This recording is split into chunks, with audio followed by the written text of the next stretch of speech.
tarde a todos, boa tarde às pessoas que estavam aqui na mesa, alguns velhos amigos, outros que estão conhecendo agora, pessoas que estão representando o mundo da formação da arquitetura aqui em São Paulo, Felipe Walter, Marcelo, com quem já conversei antes, Walter meu aluninho.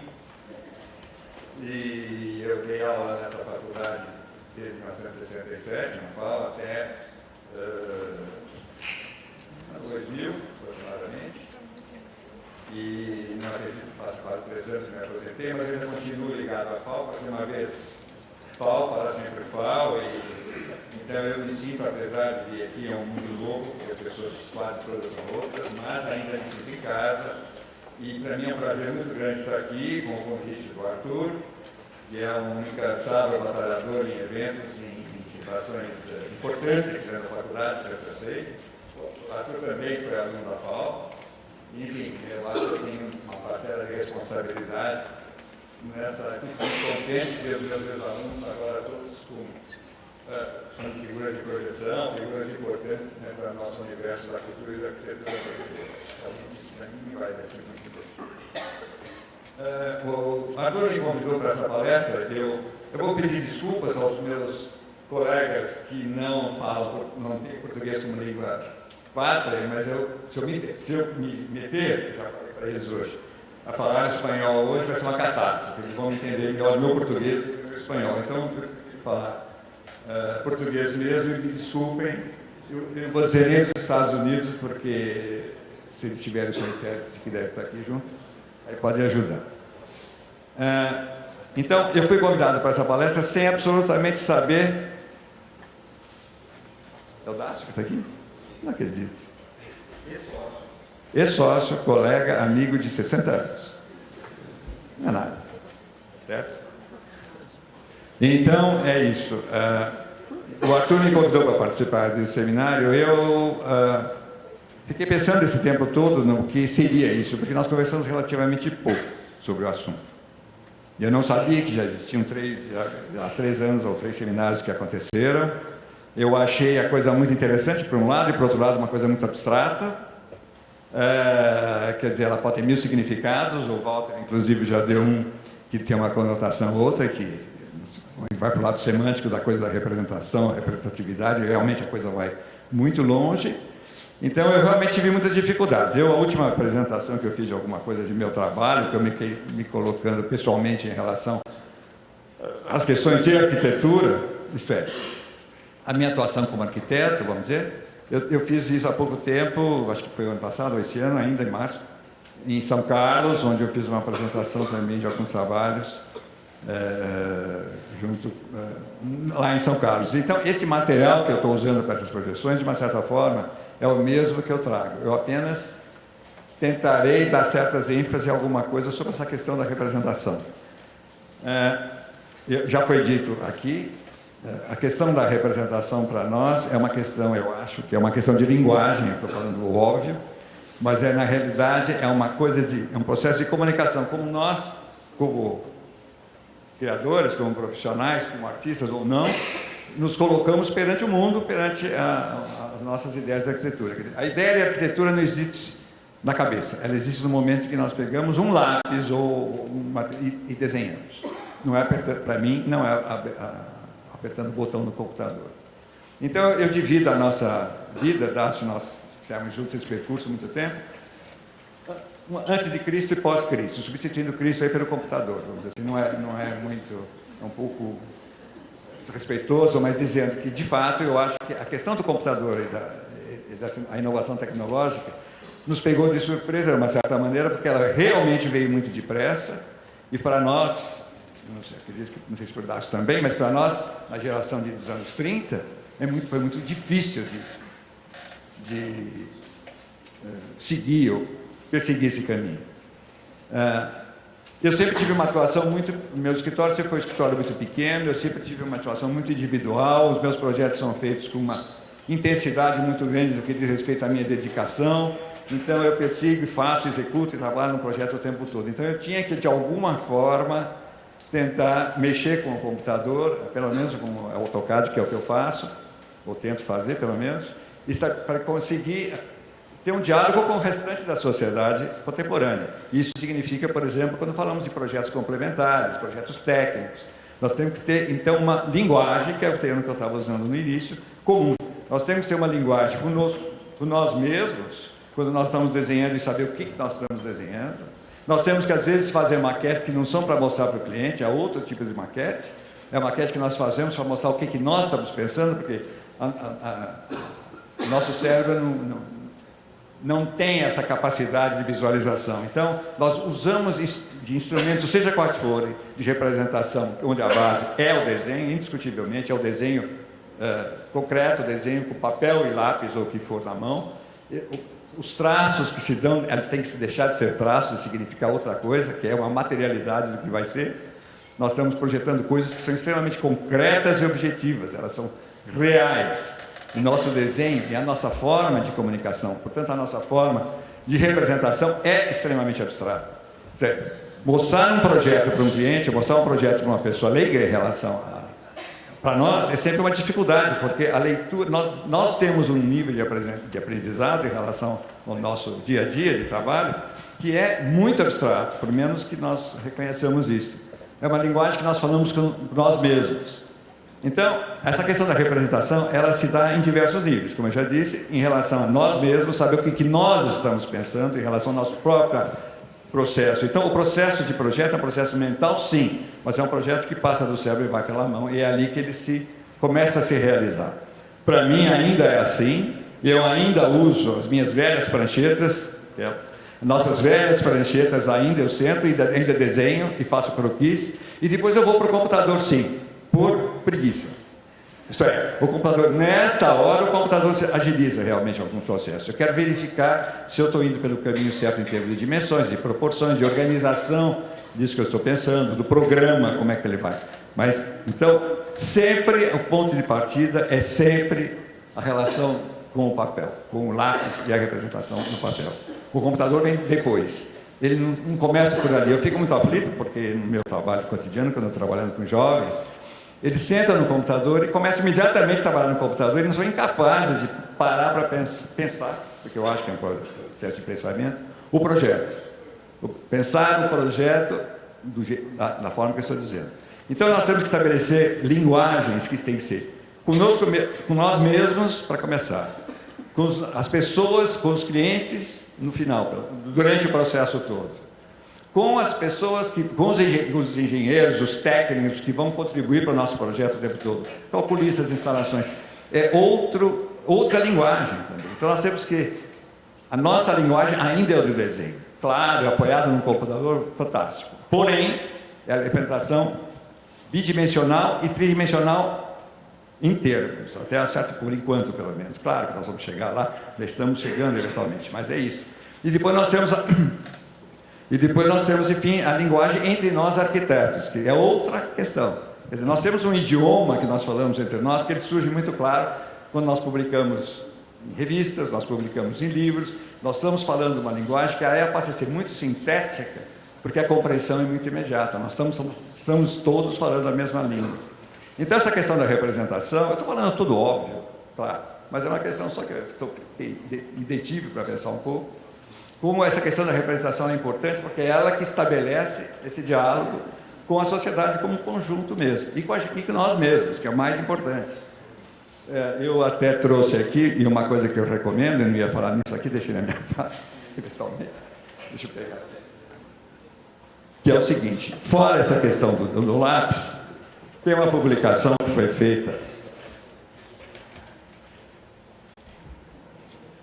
por coincidência, pelo Paulo Mendes da Rocha, não é coincidência, e que se chama Maquetes de Papel. Então agora estamos transcendendo um pouco a questão do lápis. O Paulo, esse livrinho que é uma verdadeira preciosidade, foi editado pela Cossack Naif, que tem editado coisas extraordinárias aqui, para nós, graças a Deus. Foram aulas que o Paulo deu em Curitiba, Casa Vila Nova Artigas, onde ele mostra como ele projeta. Então, agora vamos discutir um pouco o método de representação e o método de criação, e eles estão trabalhando em conjunto. Não existe a criação depois da representação, nós estamos criando e representando. Nosso processo de representação, como é para nós mesmos, é o processo de criação. O projeto vai, pelo menos para mim, em termos de método, vai se desenvolver na medida que nós o desenhamos, claro. E esse livro do Paulo Mendes aponta um outro caminho, ou um caminho paralelo, nem é paralelo, eles se encontram, e é um livro muito interessante, que eu recomendo, que são maquetes de papel. É uma coisa que eu me ressinto, inclusive porque eu não sou muito habilidoso para fazer, precisava de pessoas junto de mim para fazermos maquetes juntos.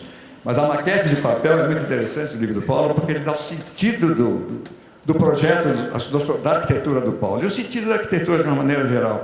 Como é que isso é pensado? Então, tanto o texto, e aí o texto para nós é importante também, começa esse procedimento da maquete de papel, surge então uma alternativa, quer dizer, tudo isso é representação. E é representação de ideias, de conceitos, onde está se envolvido não um problema puramente de desenhar alguma coisa que vai ser construída, é muito mais do que isso. O que vai ser construído, por que vai ser construído, que meios vão ser usados para ser construído e assim por diante. Então, eu estou falando nesse problema de questão de representação agora, porque esse livro do Paulo é um livro muito provocante, muito provocador, até eu diria, muito bonito, e embora eu nunca tenha conseguido fazer isso, mas entendo bem a obra do Paulo quando eu vejo esse livrinho. Eu recomendo a todos que esse livrinho realmente, na sua simplicidade total, ele é uma maquete de papel, o livro também. É muito bonito. Bom, eu trouxe aqui umas imagens, vocês me desculpem, eu vou passar com uma certa rapidez, e por essas imagens vão perpassar momentos. Isso aqui começa desde 59, foi o primeiro projeto que eu fiz para mim, minha casa, e eu não vou entrar, eventualmente, eu tenho perigo de perder a hora, falando um pouco sobre esses projetos, um pouco sobre a forma de representação e um pouco como a representação, aquilo que eu já disse, quer dizer, o processo de representação é o processo de criação. Então, o desenho muitas vezes vai surgir aqui, eu não tenho tantos desenhos assim, mas vai surgir justamente para entender a ideia de partido, por exemplo, a ideia de conceito, por exemplo, assim por diante. Agora eu acho que nós vamos precisar apagar as luzes. Se alguém puder fazer esse favor. Não sei aonde que apaga a luz aqui.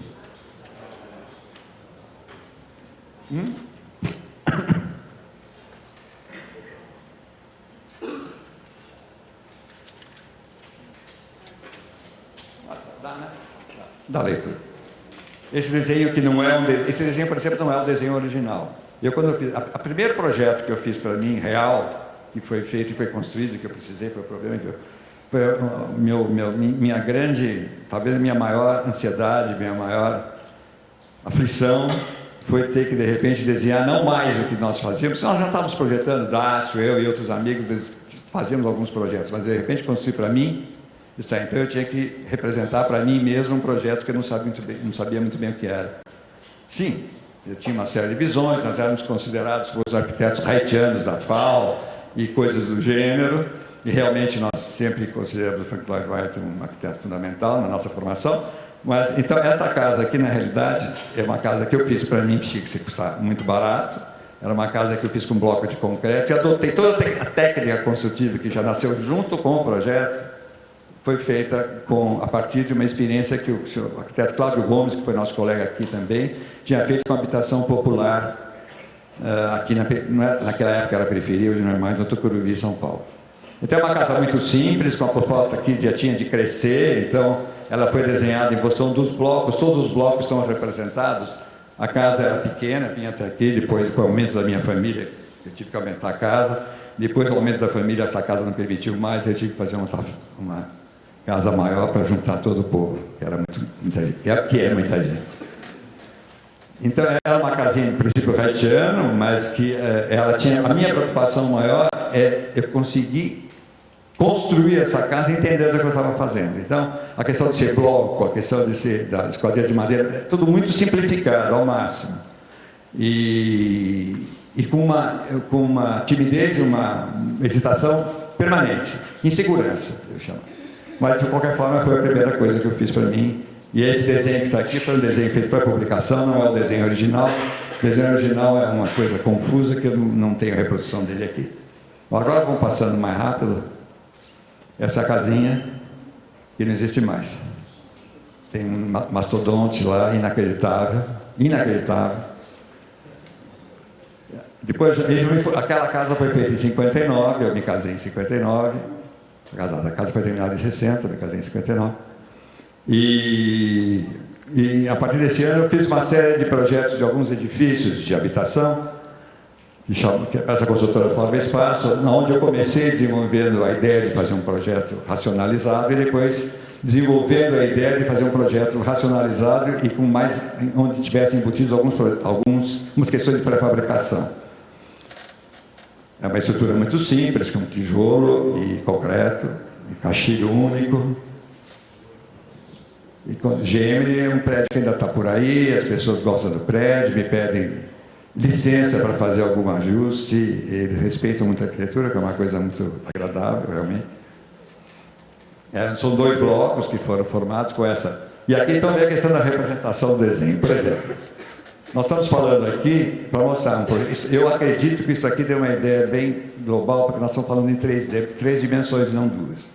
Então, nós estamos falando em plantas, em cortes e em situação, onde a insolação aparece a volumetria, as plantas como que eles se resolvem no espaço e os cortes em termos de escala, proporções, etc.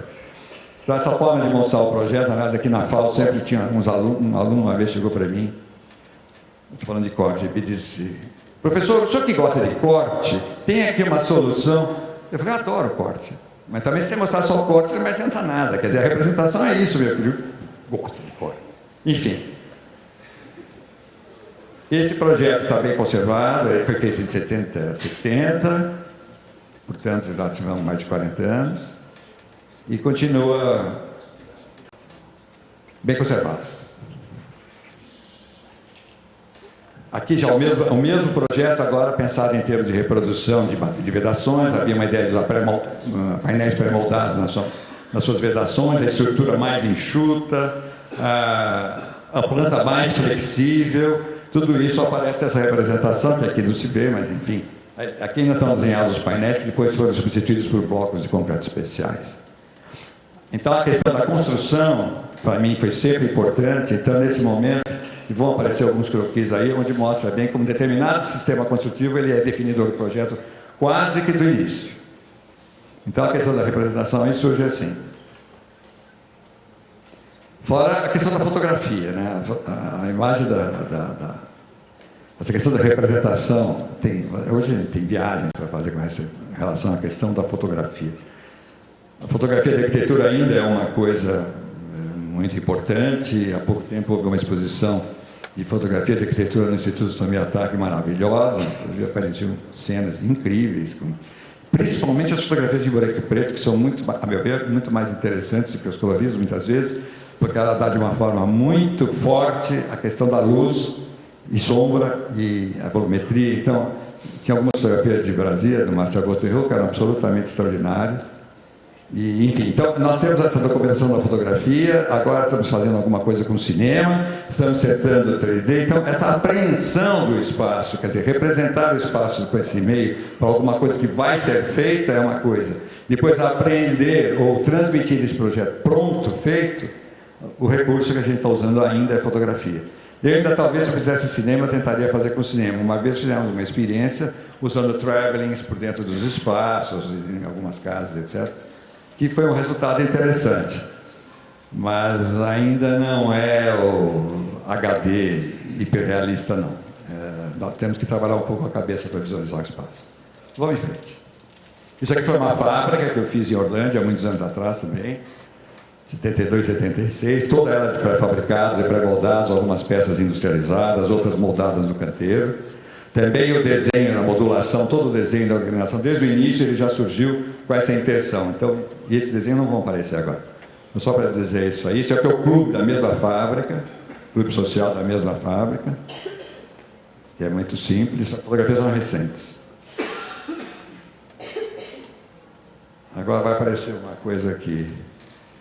Isso são 2 casas que, na realidade, foram feitas junto ao terreno para pai e filha, e no Morumbi. Então, aqui agora caímos na questão de representação, essa questão do croquis.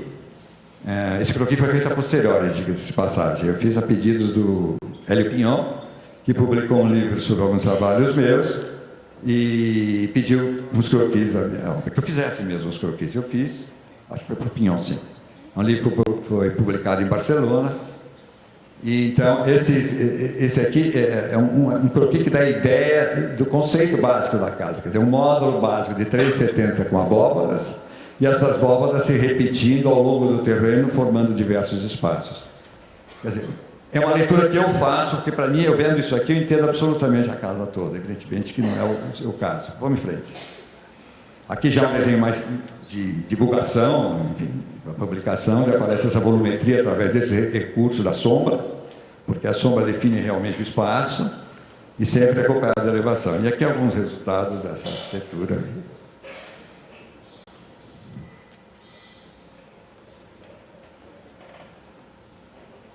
Teto Jardim, que está na moda, não era sustentável essa casa. Aliás, eu não sabia que era sustentável a casa. E para o mesmo proprietário, eu fiz essa casa na Praia da Baleia, em São Sebastião. Então, aqui vem um outro recurso que eu usei em determinada época da minha vida. Esse desenho é meu. Eu não tinha computador ainda. O computador entrou na minha vida só depois de 2004, algo do gênero. Então, é bastante recente. Não, antes. 94, acho. Bom, enfim.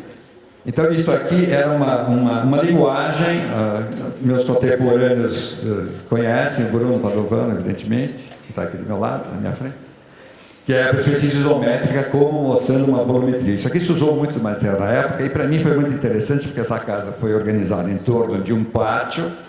São 4 funções, de estar, de serviço e 2 de dormitórios, que organizam em torno de um pátio numa casa. Então, eu queria ver como é que isso aqui, as dimensões estão corretas, as proporções, embora esta representação, ela sempre dá um certo tipo de deformação no sentido da realidade. Ela não é para expressar a realidade, ela é para expressar outra realidade, que é justamente a questão da geometria.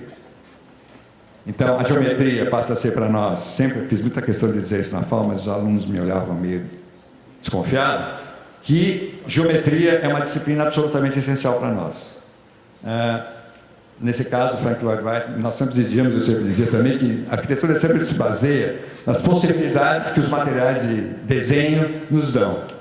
Então, nós falávamos que os quadros de 30, 60, 45 graus, com régua paralela, etc., Frank Lloyd Wright só fazia as casas em 30, 60, 45 graus ou 90 graus. Não, isso é maldade, mas enfim, é uma coisa... Não, tanto assim que o computador, eventualmente, ele poderia levar a outras arquiteturas, como de fato eu tenho visto coisas espantosas que eu não saberia fazer. E não poderia ser feita de outra maneira, a não ser usando o computador. Então, eu usei essa linguagem, essa coisa para colocar a questão da volumetria, não tinha maquete, e isso aqui é o resultado depois do processo todo. Pode ir.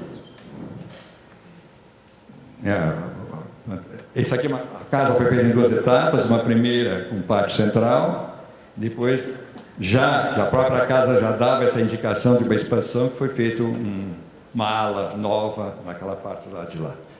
E lá no corte mostrando como é que a casa se adapta ou se adequa ao terreno.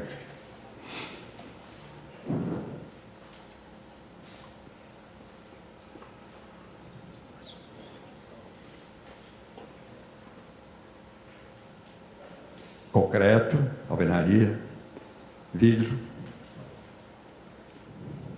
Essa aqui foi uma provocação que eu fiz de arquitetura que poderia ter me arrependido muito, porque foi uma coisa muito louca no desenho, justamente. Como é que a ideia surgiu? Eu tenho esse desenho original. Alguém que trabalhava comigo, Yolanda Camini, uma moça absolutamente sensacional, que enfim não está mais aqui no mundo, mas era uma arquiteta divina, maravilhosa, nós conversávamos muito, uma arquiteta, uma japonesa que só cantava em italiano, era ótima. E ela que propôs um terreno muito difícil, um terreno com aclive enorme, e que eu precisava resolver uma série de questões de programa, e ela fala, por que você não faz... Por que você não corta o terreno, não embute a casa do terreno? Eu falo, imagina. Mas aí então... Então, essa aqui é o desenho, vamos dizer, do partido. Isso aqui são desenhos bem preliminares mesmo, quer dizer, quando eu achei que poderia ir por aqui como conceito. Isto é, os vizinhos se apropriavam do terreno simplesmente cortando com tratores, criando problemas em toda a volta, como não seria impossível de não imaginar, cortando o terreno, criando problemas de resistência de solo e tudo que é jeito. Então, foram cortadas, podemos ir em frente. O terreno foi cortado em fatias dessa maneira.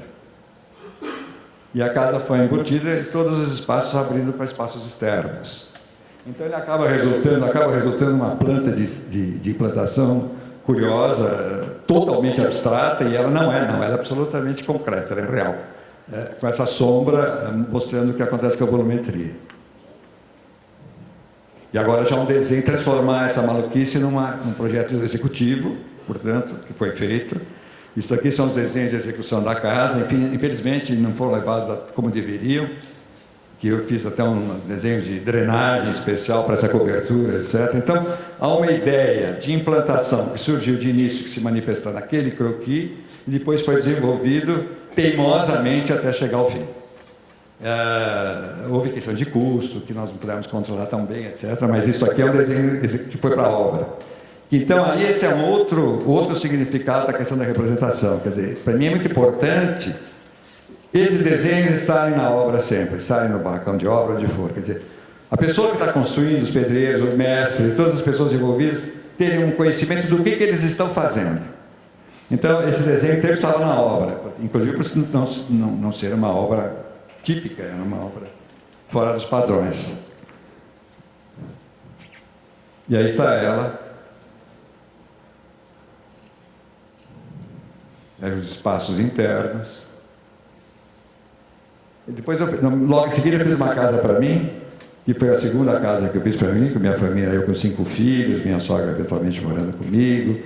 E eu já aí comecei a viajar em termos de pensar em percursos arquitetônicos, recorridos arquitetônicos ou propriedade arquitetural, se poderia dizer. E com a grande questão sempre que eu colocava, que eram os materiais. Eu aqui radicalizei uma situação, parti de um elemento, outra vez, como a primeira casa que eu fiz para mim, com o bloco de concreto, e o bloco de concreto, nesse momento, se tornou um elemento dominante de todo o desenho da casa. Então, isso aqui mostra um croquis da ideia, quer dizer, aqui, para dizer que esse era o elemento que eu usei como básico, com essas dimensões, e com as variantes dessas dimensões que a indústria naquele tempo fornecia. Isso aqui era feito por uma indústria grande de blocos de concreto que faziam todos os componentes para esse sistema. Então a ideia de introduzir um sistema apareceu desde o início. Então aqui aparece a ideia de como as paredes em corte, em vista, quer dizer, o bloco presente em todo momento. Isso aqui é o partido da casa, a implantação, ela é fechada para dentro, estabelece uma ponte que conecta a rua com a casa e ela se abre toda para fora, para trás, no jardim, etc. E depois, mexendo com os níveis da topografia do terreno, até forçando um pouco a topografia, criando os diversos níveis em que a casa se manifesta. Então, a ideia realmente é criar um passeio arquitetônico na casa, eu fazer percursos, nada acontece direto. Então, com isso, eu acabei fazendo uma casa quase como se fosse um grande muro, com uma enorme ponte para a rua. Ela não é amigável para a rua, num certo sentido, até que é, porque ela não é muito alta em relação à rua, mas... Então, basicamente, era essa ideia que a casa, formando essa grande porta e o portal que seria a entrada da casa. Vamos lá. Sempre essa representação volumétrica com as plantas e os cortes para ter essa visão. Então, como eu digo, esses desenhos que estão aparecendo aqui são todos desenhos para estabelecer uma linguagem para publicação, isto é, estabelecer uma linguagem, não diria tanto para leigos, uma compreensão entre nós todos que estamos aqui, bem esses desenhos e entendem logo, claro. Essa casa é meio confusa, porque ela tem diversos meios níveis, etc. Eu não moro mais aí, saí daí há 3 anos. Ela tem rampas, escadas, percursos mesmo, tudo em meios níveis, se comunica e vai se articulando com o terreno, com o jardim, com a vegetação. E toda essa modulação repete-se no teto, nas formas de concreto, no piso de fórmica, que é tudo faixas da mesma largura, desenho do piso feito com bloco e coisas do gênero.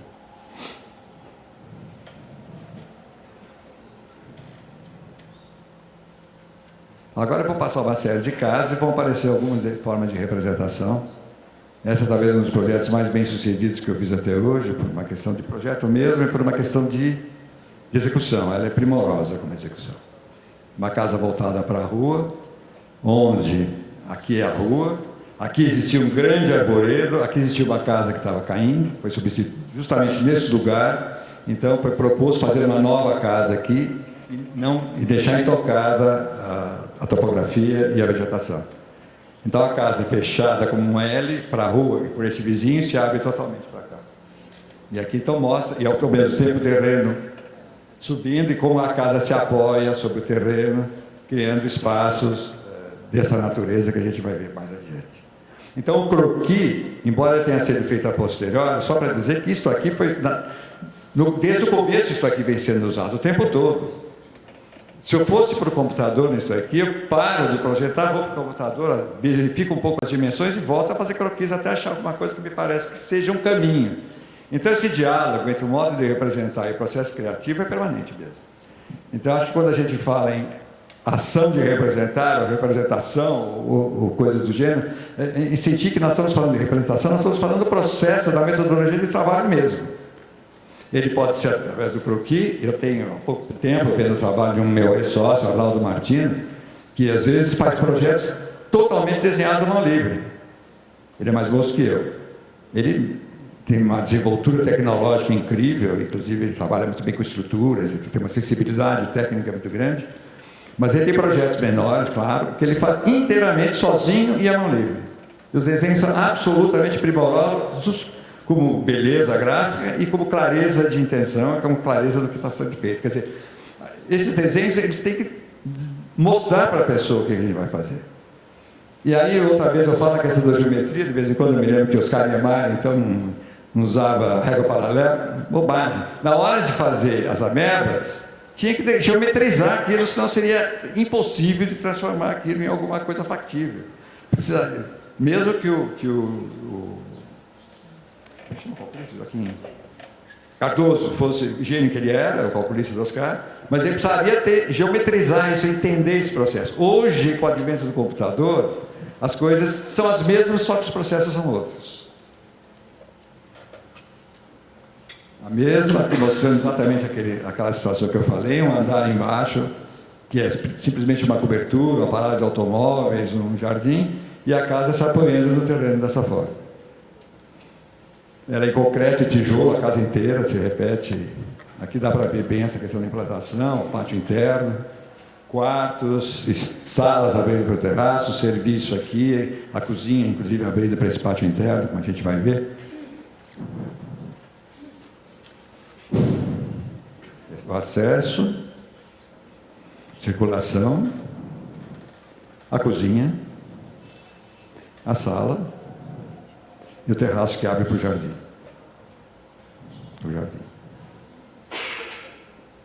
Esse agora, com Arnaldo, que foi meu sócio, Arnaldo Martins, nós começamos a fazer algumas experiências em estrutura de aço. A primeira foi no Pacaembu, essa foi a segunda que eu fiz com o Arnaldo, e depois fizemos juntos esse projeto, e trabalhamos a questão da estrutura metálica, como ela nos obriga a representar o espaço ou pensar o espaço de outra forma. Ela não é simplesmente uma moda, ou não é simplesmente um elemento decorativo, mas ela exige determinados comportamentos em relação a esse material, como o concreto também exige. Então, é uma casa também, a ideia do pátio, para que se continua, quer dizer, uma casa implantada no terreno em declive, a casa tem a parte de cima que são os quartos, embaixo a sala, o acesso é por aqui, e se cria então esse pátio, e a casa, outra característica, coisas que eu gosto de fazer, essa coisa da transparência, da profundidade, da visão de que a gente passa pelo espaço e ainda não chegou lá, e coisas do gênero. E aqui então a gente vê como esse desenho da estrutura passa a ser um desenho importante no projeto, né? Nós não temos a tradição do hemisfério norte, não tínhamos em estrutura de aço, ultimamente está sendo bem desenvolvida, e temos uma indústria para isso também. E nessa casa foi muito destacado e muito didaticamente, muito explicitada o sistema mecânico da casa. Quer dizer, Isso aqui são dutos horizontais de instalações, de corre toda a tubulação, inclusive elétrica. Em azul estão pintadas as descidas de esgoto e assim por diante. E a estrutura é extremamente esbelta, coisa que eu nunca mais consegui fazer, tão esbelta. Essa é a entrada. Aí se mostra o detalhe do encontro com a estrutura, o tijolo tradicional, a vista posterior do fundo, uma fachada. Essa aqui é uma casa muito grande, que foi feita em 2 etapas realmente, mas que também foi feita em estrutura de aço.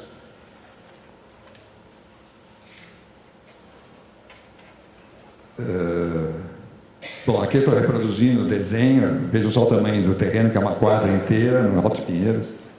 E a casa que pegava uma parte disso, a parte inicial da casa era isso, e depois foi ampliada por 1000 razões, não veio apenas colocar, acabou ficando uma casa imensa. É uma estrutura bastante repetida, bastante convencional, até não tem nenhuma proposta audaciosa em relação a nada. Vamos em frente. Mas ela sempre exigindo certos comportamentos entre os sistemas construtivos, né? Eu me lembrei hoje dessa escada, porque essa casa ainda foi desenhada na época do desenho à mão livre. Antes do computador. Essa escada eu tinha uma pessoa, um desenhista que trabalhou comigo muitos anos, que era meu grande amigo e trabalhou muitos anos comigo, que era um preciosista ao máximo. E ele que ficou detalhando essa escada aqui, eu ficava com ele, ele ficava detalhando, demorou 1 mês para detalhar a escada. Eu quase joguei ele pela janela, porque era de enlouquecer. Mas ficou uma perfeição. E não só isso, o desenho foi uma perfeição e a execução foi uma perfeição, porque a referência estava lá toda explicitada no desenho. E o desenho não estava chutado, não, estava absolutamente correto. E ela foi desenhado exatamente isso aqui. Isso aqui foi um concurso, na verdade eu pus aqui um concurso que só eu sei que eu ganhei, ninguém soube. Porque foi um concurso muito fechado, um concurso que aconteceu, convidaram 4 arquitetos aqui do Paulo, e eu soube que eu ganhei, mas esse projeto foi perdido nos arquivos, nas trevas dos arquivos, enfim, da Fundação. Apenas para mostrar um pouco esses conceitos. Alguns desses desenhos ainda são originais, mostrando que era um terreno extremamente difícil, extremamente quebrado, onde tinha que se implantar um campus universitário. Então, a ideia foi implantar esse campus universitário, inclusive com uma reserva florestal muito densa, aqui, né, que era com acesso, e como criar alguma questão de campus, criando um espaço, inclusive, mais urbano em relação a esses edifícios, uma praça, portanto, onde se pudesse fazer, não um campus rural, mas um campus urbano, embora ele fosse fora do centro da cidade, na Raposo Tavares. Não foi feito. Aí, então, sim, usamos essa maquete, inclusive, para nós. Quer dizer, essa maquete foi feita para estudo mesmo, para definir coisas, refazer, acertar, justamente pelas dificuldades de compreensão do problema todo, né?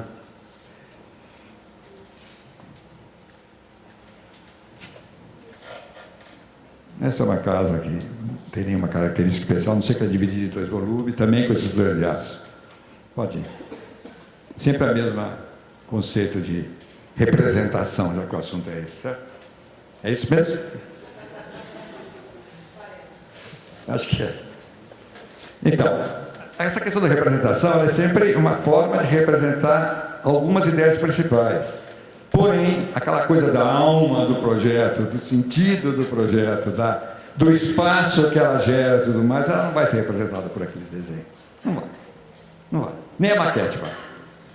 A maquete de papel do Paulo chega quase, viu? Chega quase. Aquela coisa do mistério, um pouco da coisa. Vamos falar francamente. Nós temos que assumir que a nossa profissão é de artista. Nós somos artistas nesse pedaço. Nós temos que assumir isso de algum jeito. Nós não somos técnicos. Nós precisamos da técnica o tempo todo. Mas nós somos artistas. Por mais que isso pegue mal, mas nós temos que assumir isso em nosso lado, aí, porque não tem outro jeito. Esse foi o concurso que eu participei no Museu Constantino e ganhei uma menção honrosa, que foi uma honra mesmo, honrosíssima, que no júri estava o Foster, Maribota, gente importantíssima. E aqui, então, como representação, quer dizer, essa prancha que ela simultaneamente aparece a questão da implantação, porque era um projeto, hoje é como é que chama? Museu... Oi? Malva. Malva, exatamente, museu, é isso mesmo, Buenos Aires. E, então, era a praça, a maquete, inclusive feita, não me lembro se era exigência do concurso, foi uma exigência nossa conosco mesmo para fazer a maquete, entender o que nós estávamos pensando, né? Falar com ela, testar coisas, isso como representação é muito importante. Eu tenho usado bastante lá no escritório, eu não, porque infelizmente eu não sei usar, mas o rapaz que trabalha comigo faz, e nós ficamos acertando aqui, e se a gente substitui isso, e a cor ali, não sei o quê. Então, esses meios de representação podem ser extremamente ricos. Agora, eles têm suas limitações, como qualquer um, claro. Essa é uma casinha que eu fiz para um dos meus filhos, que é a menor casinha que eu já fiz, ele tinha 3,5 de largura por 14 de fundo. Era uma casa na Vila Madalena. E aqui mostra o que era a casa, existia uma casinha aqui, e o que eu fiz para integrar essa casa na vila como conjunto e fazer um espaço que fosse adequado para ele.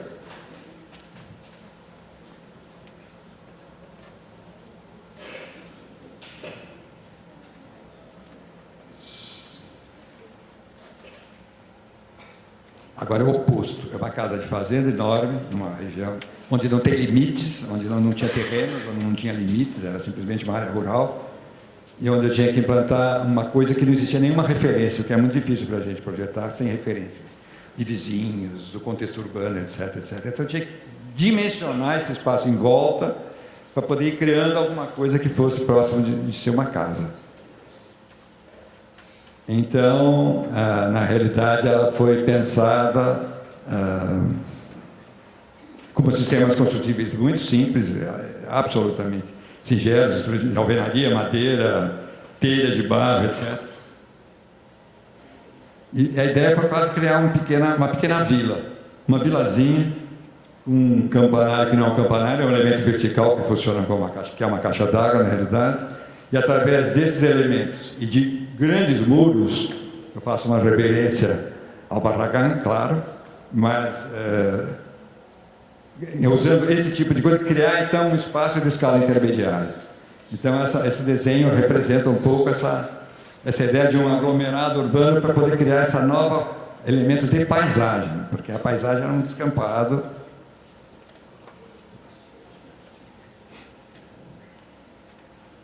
A casa se organiza também em volta de um pátio, como outras que nós já vimos. Caminhos, inclusive, que saem de um lugar e vão para outro.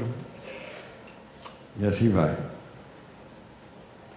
Depois, aí tem uma coisa mais interessante, que é o seguinte: eu fiz uma casa na praia, Paraty, onde eu tinha que obedecer alguns pré-requisitos, um deles é usar telha de barro. Há muito tempo eu tinha feito um projeto para um autor, para um proprietário desconhecido, para ser vendida a casa, e comecei a especular sobre um projeto sobre a arquitetura do paládio, sobre a arquitetura bandeirista paulista. E de algumas outras coisas semelhantes. Então fiz um projeto, e foi executado, vocês vão ver, onde o projeto era uma malha, acho que é 5,40 por 5,40, onde 4 blocos de dormitórios e banheiros organizavam os espaços da casa. E um telhado de 4 águas, portanto, com teto em 4 águas, que conformava esse espaço. E esses blocos como blocos totalmente independentes. Então, a estrutura é uma estrutura de madeira, e os blocos, em bloco de concreto também, totalmente independentes, como nós vamos ver. Então, esse desenho de execução, mostrando um corte, mostrando, inclusive, havia uma lareira que saía com um domo em cima, umas coisas assim. E esses blocos soltos definindo essa estrutura de madeira completamente independente. Essa casa, eu sempre pensei, vou fazer essa casa para mim, porque ela é muito simples, eu gosto dessa casa e eu quero ter uma casa igual. Só que o terreno que eu tive na praia depois não comportava a casa. Mas aí eu peguei isso como conceito, se a gente quiser ter uma referência histórica, a rotonda do paládio poderia ser uma. Aliás, a bela história. A bela história não, a história. Alguém comentou, foi o professor Marcelo, acho, sobre o livro que o Nestor Goulart está fazendo mais um livro que ele deve lançar.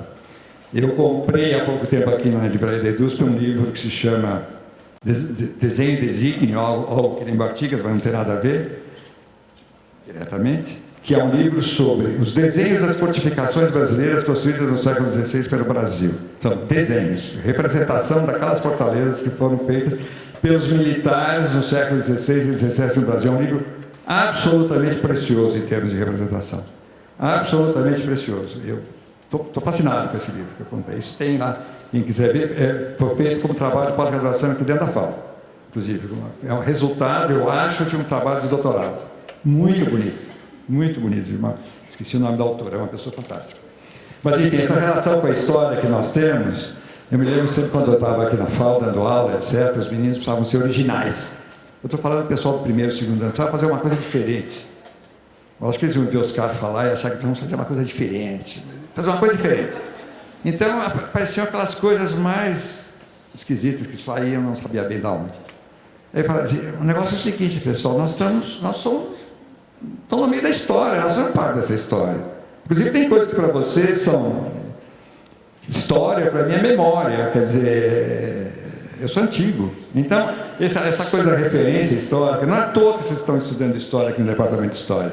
Nós precisamos estabelecer relações, não diretas, claro, no meu caso foi, nesse caso do Paládio, mas ver o que estava por trás dessas ideias todas que vieram evoluindo, né, ao longo da história da arte, da arquitetura. Então eu peguei agora, voltando àquela casa que já tinha sido feita, que eu não tenho foto dela aqui, e fiz essa para mim, o telhado de telha, simplesmente porque o telhado de telha era obrigatório. Tinha que ser um telhado de telha de barro. Ah, é? Então tá. Então põe um telhado quadrado e construi isso aí. Uma casa muito simples. Em vez de ter os 4 blocos, de repente eles se transformarem em 2, e uma estrutura totalmente independente, numa modulação que depois é reproduzida pelo piso. Então, esse desenho que surge aqui é um desenho de projeto, ele organizou o espaço da casa, de fato. Para quem se vê bem essa relação entre a estrutura se constrói, os blocos são de alvenaria, com esquadrilha de barro, usei as cores dos barquinhos lá de Paraty, que eu peguei. E muito simples a casa, muito simples. Mas dá um trabalho do cão para fazer, a gente sofre muito para fazer um projeto muito simples. Quanto mais simples, mais difícil, eu acho. A relação de transparência, que alguém foi na biblioteca hoje viu, essa coisa importante desse diálogo com o meio ambiente, enfim, com o local, o sítio, né? Era muito bom. Agora, para mudar o contexto, essa de praia, mas não é na praia, em Ubatuba também, voltando à ideia da estrutura de madeira, mas agora ela aparece numa situação mais dramática em termos de topografia, e foi feita essa casa com uma situação de topografia assim. A casa foi implantada daquela maneira, apoiada no terreno aqui, com uma estrutura apoiada no terreno de pouca resistência, com muitas dificuldades, e aqui é um desenho de implantação da casa. E as plantas, embaixo, em cima.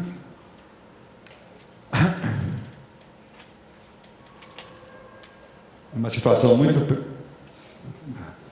privilegiada, no sentido que nós estamos na altura das copas das árvores, ali é uma mata nativa, atlântica, espetacular. Então a sensação é quase da casinha do Tarzan. Eu sempre achei que isso aqui era a casa do Tarzan. Não, realmente, é um lugar muito bonito. E a relação que estabelece com a paisagem é extremamente... Ela cria uma escala, inclusive, muito bacana. Agora, minhas primeiras e primitivas representações em computador. Primitivas não, enfim, foi o que a gente podia fazer naquela época, que era 2003. Eu estava começando com o negócio. Então, são escolas da FDE, que essa foi feita na periferia de São Paulo, periferia, bem periferia, meio longe, uma escola, que foi feita, inclusive, só que eles cortaram um dos brise-soleil, eliminaram, desfiguraram o projeto, mas a ideia é que isso aqui era para proteger da luz excessiva, claro. Salas de aula, etc., terreno exíguo, projeto compacto, etc. Então, isso aqui foram as minhas primeiras experiências de representação do espaço. Ela não representa o espaço, ela dá uma ideia do que seria o espaço. Por 1000 razões, inclusive, de constitutiva, da própria realidade, do próprio local, é um lugar difícil. E, então ela simula uma coisa que a gente gostaria de ser. E sempre é isso, é um desejo de que alguma coisa seja assim. Então são duas escolas muito simples e que foram feitas usando pela primeira vez esses recursos de computador.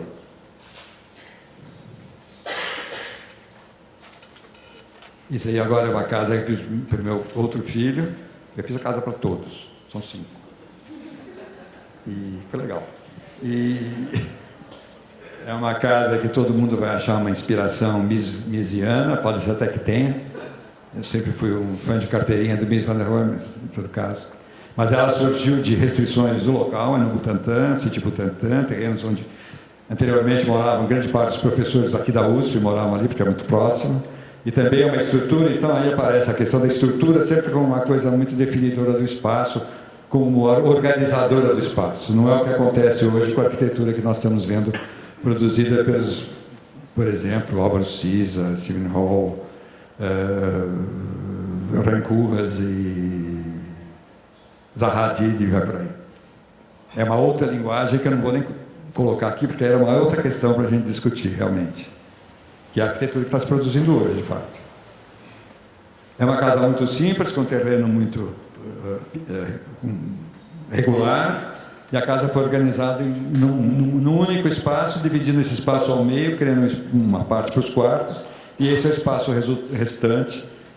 Meu filho e minha nora têm uma maneira de vida muito informal, a casa é toda aberta, eles cozinham, eles envolvem muito com os filhos na casa, então ela estabelece um espaço muito generoso mesmo, assim, de convívio, bastante amplo mesmo, apesar da casa ter 200 e poucos metros quadrados.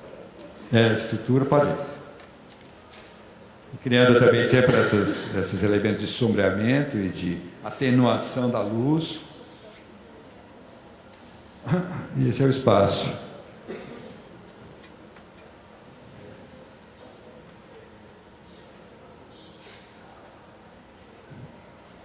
Tá bom, está indo bem. Esse é um pavilhão, uma casa ao lado, é uma casa feita pelo Henrique Rainer, que é meu amigo, e o irmão dele resolveu fazer um pavilhão anexo à casa, próximo da casa. A família toda tem na represa em Piracaia, e eles fizeram quis fazer um pavilhão separado, porque casou a segunda vez, porque filho de um casamento com outro não mistura, enfim, todas as coisas. E aí, então, eu criei esse pavilhão aqui, usando como motivo um telhado inclinado, que a casa lá também é de telhados inclinados, como aquela que eu mostrei na praia. Só que aqui usando agora um novo repertório de estrutura metálica, etc., e um calçadão que unifica as duas casas. Aqui fica... Então, essa é a casa existente, essa aqui é a que foi feita, nova, e esse é o espaço do estar da casa, onde tem esse shed, ali uma varanda, e aqui parte dos quartos, e um bloco solto de sauna e coisas do gênero. Ela fica à beira da represa, vamos ver?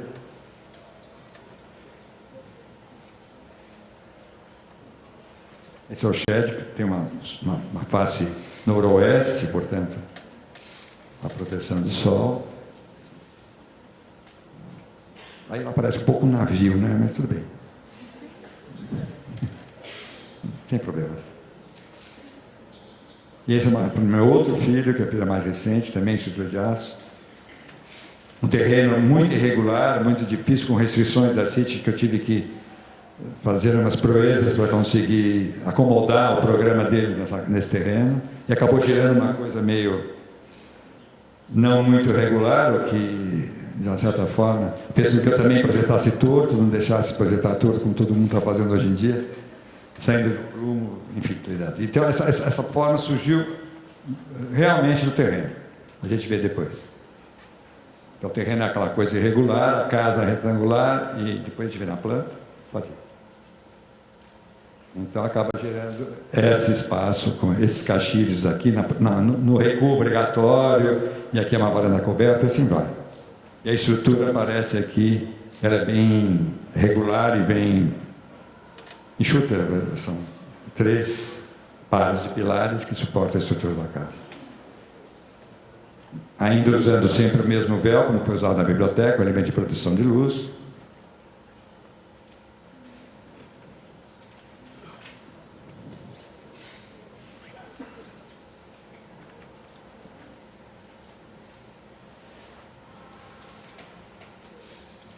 E esse foi um projeto de encerramento de carreira, de maneira de dizer. Um projeto que foi feito junto com o Shun de Ibrahimiza, que é um arquiteto da nova geração, que é muito meu amigo, trabalhamos juntos há algum tempo, e fizemos juntos a sede de uma da SAP Global Service Center, que elas até mudou o nome, mas eles produzem programas de gerenciamento para empresas grandes, todas, as multinacionais, etc. E eles produzem os programas de gerenciamento. Então, as máquinas de produção deles são computadores. Aqui está um croquis também feito a posteriori, de uma certa forma, mas ele traduz a ideia, o projeto ele é organizado. Nós tivemos que obedecer a uma série que iam porque queriam ter um certificado Gold LEED, então a questão de certas questões que são colocadas como ventilação natural conflitam com o conceito do ar-condicionado, que é artificial, e eles não coexistem pacificamente, em hipótese alguma. E, então, nós criamos uma possibilidade de ventilação cruzada, proteção de sol, enfim, uma série de situações, reaproveitamento de água e assim por diante. Uma série de coisas. É o prédio mais sustentável, acho que nós fizemos, mas com consciência, quer dizer, dava para... Pela primeira vez a gente conseguia medir o que estava sendo projetado e os resultados que a gente queria e que eles queriam também. O prédio também é feito tudo em concreto, aliás, dá para ver. Ele é cercado, ele é implantado, pode ir. Ele é implantado no campus da Universidade Unicinos, em São Leopoldo, no Rio Grande do Sul. E foi feita essa primeira parte, eles que estão mostrando aqui essa primeira etapa. Essa segunda está agora em construção. Então, esse é um desenho que mostra justamente os conceitos que nós precisávamos colocar no projeto. E esse desenho procura fazer isso. As insolações das estações da época do ano diferente, as vistas, as relações visuais, o sítio é muito bonito, então as relações visuais com o entorno, a criação desses elementos de sombra, de proteção contra o sol e assim por diante. Então, toda essa análise que foi feita muito cuidadosa, até excessivamente cuidadosa, esse desenho um pouco é para transmitir, nós apresentamos isso como anteprojeto, aliás, esse desenho, mostrando já essas intenções todas, a preocupação que nós sempre tivemos, essa que é a verdade, só que agora nós precisávamos fazer de uma maneira mais aferível. Nossa, a arquitetura brasileira sempre teve uma relação muito, não digo agradável, mas sempre considerou o clima tropical como alguma coisa determinante no projeto aqui. Agora pode ir passando. A planta, de como a coisa se resolve em 2 blocos. Isso aqui é um pilotis simplesmente. Pode ir. Os pavimentos de escritórios, que era organizado desta forma, com um core central de reuniões e um café em todos os andares, que é um ponto de encontro, porque esse é um tipo de trabalho que exige sempre descanso das pessoas, então criando condições as mais amenas possíveis de trabalho. Então, esses desenhos são absolutamente de execução. Portanto, esse não é executivo, não, porque esse não tem cotas, mas é como se fosse. Então, inclusive os desenhos de elevação, etc., estão todos aqui absolutamente rigorosos. Os cortes, com a estrutura incorporada, claro. Então, aqui para sentir um pouco o contexto não urbano, o contexto onde está esse campus, que é fora da cidade de São Leopoldo, e 20 quilômetros de Porto Alegre. Então, esse é um pátio uma espécie de pulmão, que deveria servir como espaço para ventilação cruzada, que com a necessidade do ar-condicionado, que foi uma necessidade crescente, há um conflito. Então, nós vemos todas as janelas estão fechadas porque o ar-condicionado é necessário. Em Porto Alegre, na região, faz muito frio no inverno, muito calor no verão, muito calor. São picos muito elevados. Então, conviver com o clima não é tão fácil. São Paulo é mais viável de conviver com o clima, apesar da poluição. Então, foram criadas essas telas também de proteção das fachadas. E aquela se vê lá em cima. E esse painel usando ladrilhos hidráulicos foram desenhados pela outro burro hoje. Uma moça que foi da FAO, mulher do Xunde, por sinal. E ele Quando foi decidido fazer esse painel de azulejos, eu me reportei imediatamente ao Ministério da Educação do Rio de Janeiro e falei, bom, não temos Portinari, mas a gente pode lembrar dele aqui.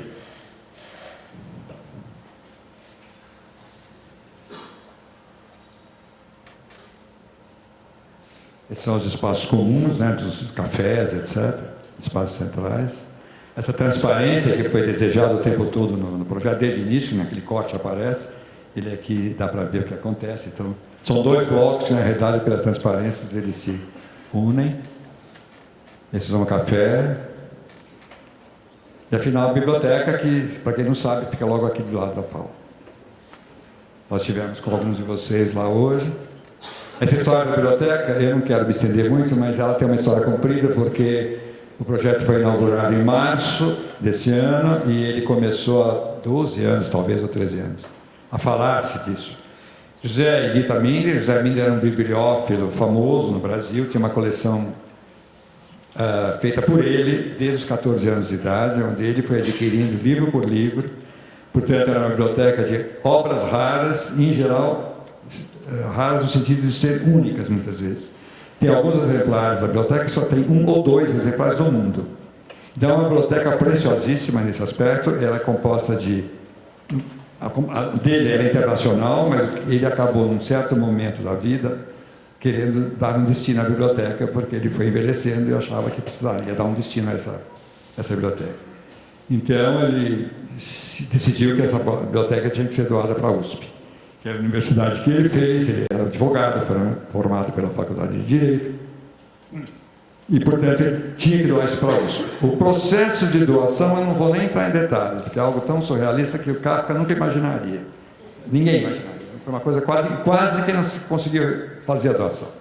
Mas, então, como eu estava dizendo, a coisa começou num projeto que era apenas a biblioteca. Essa aqui foi a primeira abordagem do assunto, isto é, um primeiro assunto que nós usamos, inclusive perspectivas feitas a base do computador, desenhadas à mão livre, e isso aqui é uma primeira, onde praticamente era só a biblioteca aqui. Usando como referência uma biblioteca da Universidade Yale, dos Estados Unidos, que é a Beinecke, feita pelo Gordon Bunshaft, que é uma caixa de joias, vamos dizer assim, de vidro, em si, dentro de uma outra caixa de mármore de alabastro. Então, essa ideia de fazer o livro não tem acesso, esses livros não têm acesso, só pesquisadores. Então, as pessoas, não há uma biblioteca pública como a nossa, que você tem acesso aonde você quiser, não. Aqui só com garantias todas possíveis de que você vai usar o livro bem. Em geral, para pesquisadores mesmo, só para pesquisadores. Então, desenvolvemos aquele primeiro projeto. Aí um segundo projeto surgiu, porque surgiu uma possibilidade da biblioteca abrigar ao lado uma coleção, eu não comentei isso hoje de manhã, completar com uma coleção de artes visuais do século XVIII brasiliana, que determinadas pessoas acharam em Paris, compraram e resolveram ver se dava para fazer um conjunto de centros de estudos brasileiros, onde qual? A biblioteca. E essa coleção ficasse sobre o mesmo prédio. Só que, como o nosso processo aqui na USP é muito demorado e burocrático e lento, e difícil, então isso acabou não acontecendo. Essa coleção hoje está na Pinacoteca, foi doada para a Pinacoteca, ou foi, pelo menos não foi doada, foi deixada na Pinacoteca para ser conservada, ela continua sendo privada. Aí houve mais anos de discussões, e na nossa cabeça, quando eu digo nossa, Rodrigo Lebe, que participamos do projeto juntos, e que era neto do José, e o próprio José Mindlin, nós, de repente, achamos que o Instituto de Estudos Brasileiros não podia mais ficar naquela colmeia, e que se ele viesse para cá, para ficar junto com a Biblioteca Mindlin, isso seria constituído por um centro de estudos da cultura brasileira inédito no mundo. E começamos a batalhar por isso. Nessa época, o diretor do IEB era o professor Istvan Jankson, antes tinha sido Murilo Marx, que foi professor aqui da FAO, que era uma pessoa absolutamente sensacional. E montamos, então, começamos a desenvolver o projeto com esse conceito de que nem todos eram muito, principalmente o próprio pessoal do IEB, a não ser o diretor, que faleceu depois. Encampamos essa ideia de repente, nós transformarmos num grande centro de estudos da cultura brasileira. Isso englobaria a biblioteca do IEB, que é muito maior do que a Biblioteca Mindlin, porque o IEB foi fundado pelo Sérgio Buarque de Holanda, um homem de uma cultura extraordinária, mas a biblioteca dele não está aqui, está no Unicamp, em Campinas. Mas, de qualquer forma, então nós lutamos muito para conseguirmos fazer esse prédio. Como que nós conseguimos, eu não sei. O fato é que está lá. Então, essa aqui foi assim, então vamos em frente. Então, finalmente, em 2006, nós estamos em 2013, então, em 2006 começamos isso, então, nós são 7 anos.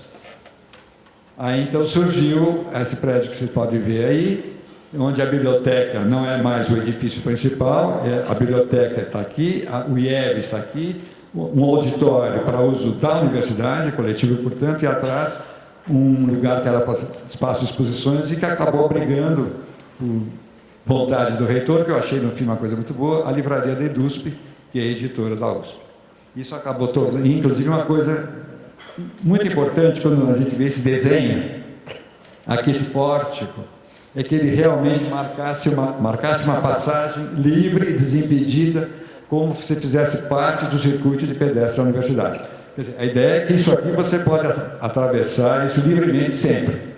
E como nós criamos uma praça dentro, então essa passagem, essa nova rua da cidade cria um centro dentro da universidade, para a vida universitária, que nós não temos aqui. Como você sabe, o campus da universidade é extremamente disperso. Então isso aqui foi uma maneira de concentrar um pouco e abrigar um pouco essa atividade coletiva da universidade aqui.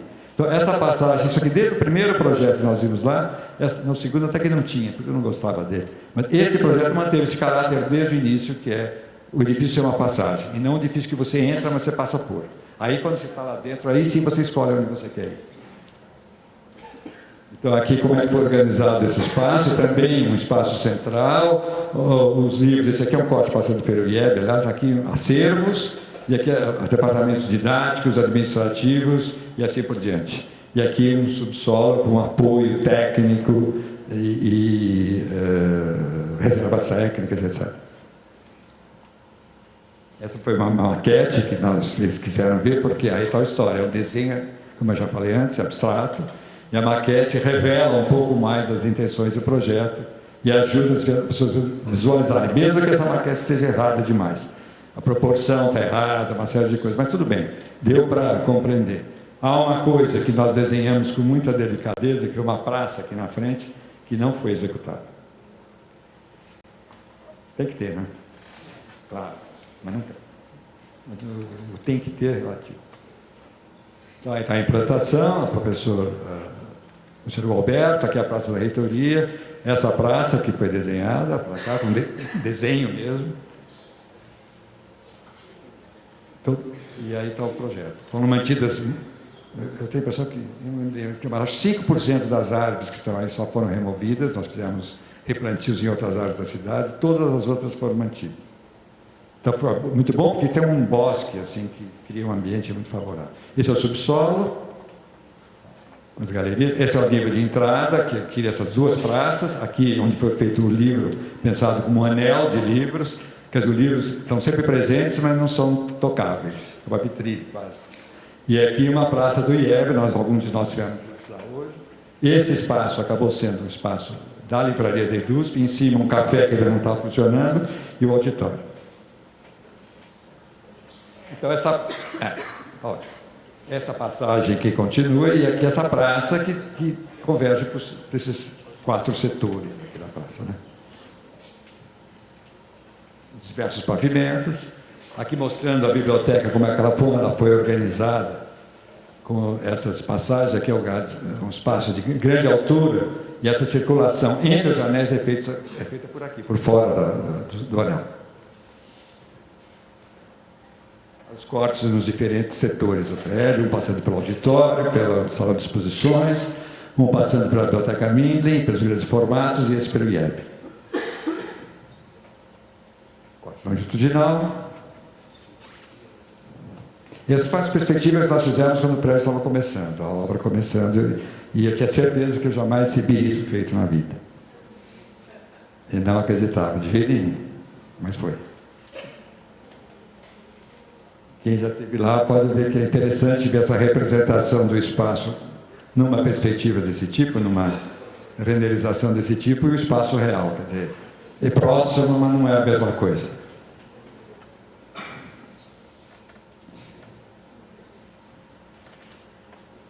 O IEB, Bar de Andrade, o café, ainda não está feito, auditório, é a vista da cidade. Aí tá.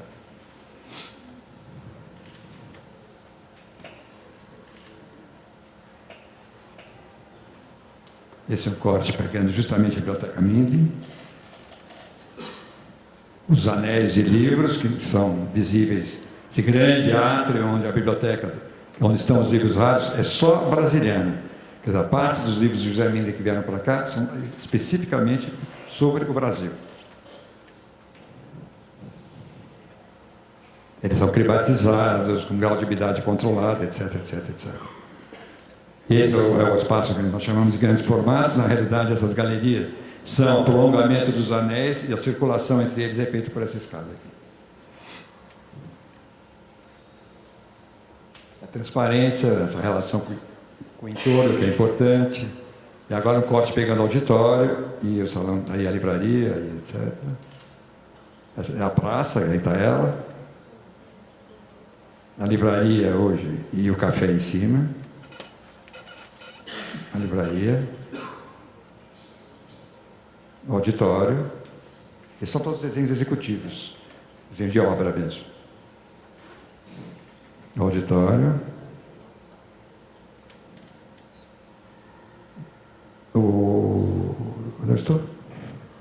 Assim, biblioteca, Mindlin, o anel e a praça. É isto, a biblioteca lá no fundo, a praça. Novamente a biblioteca, o anel outra vez, em relação ao acesso do átrio, que é o acesso principal.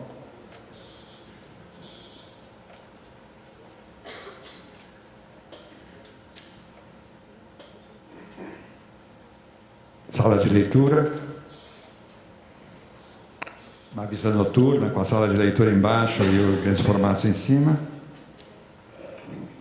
Aqui foi uma exposição que é uma exposição não permanente, uma exposição que infelizmente não está mais, com exemplares lá para a biblioteca. Foi montada essa exposição aqui, que era belíssima, infelizmente não está mais lá, mas haverá outras, com certeza. Esses são com exemplares da própria biblioteca. Para dizer, ainda fechando, que nesse mesmo piso nós temos um processo que foi criado aqui, que é a digitalização de todos os livros. Eles não têm acesso, mas estão sendo todos digitalizados. Eu não sei mais em termos de quantidade, mas muitos milhares já estão disponíveis pelo computador e pela internet. Página por página. Um processo muito bonito. Foi uma maneira bacana que a gente conseguiu fazer, de divulgar e as pessoas comuns, vamos chamar assim, tivessem acesso a isso aí. Esse aí sou eu.